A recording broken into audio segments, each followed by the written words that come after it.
CM Revanth Reddy America పర్యటనపై BRS నేతలు తప్పుడు ప్రచారం మానుకోవాలన్నారు AICC secretary Sampath Kumar.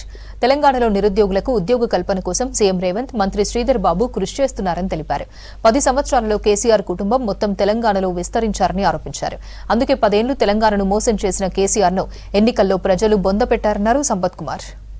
BRS party ఓడిపోయినటువంటి నైరాశ్యంలో వారికి అన్ని రకాలుగా అండగా ఉన్నటువంటి కల్వకుంట్ల కుటుంబం కూడా కనుమరుగైనటువంటి సందర్భాన్ని తట్టుకోలేక ముచ్చటగా ముందుకు పోతున్నటువంటి రేవంత్ రెడ్డి నాయకత్వంలోని ప్రజాపాలన మీద విషం కక్కడానికి చేసినటువంటి ప్రయత్నాన్ని తెలంగాణ ప్రదేశ్ కాంగ్రెస్ కమిటీ తరఫున ఖండిస్తూ, గౌరవ ముఖ్యమంత్రి గారు ప్రాతినిధ్యం వహిస్తున్నటువంటి కొడంగల్ నియోజకవర్గానికి సంబంధించినటువంటి ఏ సమీక్ష జరిగినా ఆ చైర్లో అధ్యక్షత వహిస్తున్న వాళ్ళు ఆ నియోజకవర్గ అధికారిగా ఇన్ఛార్జిగా ఉన్నటువంటి తిరుపతి రెడ్డి గారిని పిలుచుకోవడం సర్వసాధారణం.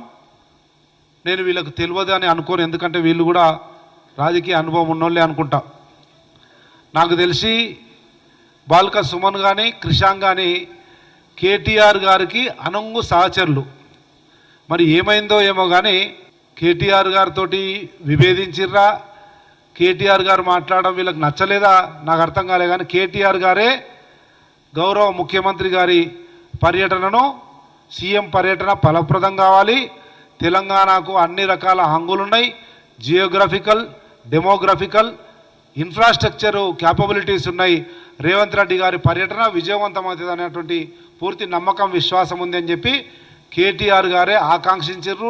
అటువంటి కేటీఆర్ గారి ప్రకటనకు విరుద్ధంగా మాట్లాడుతున్నారంటే ఈ మధ్యన వారి నాయకుడికి వీరికి ఏమైనా చెడిందా అనేటువంటి అనుమానం కూడా కలుగుతూ ఉంది.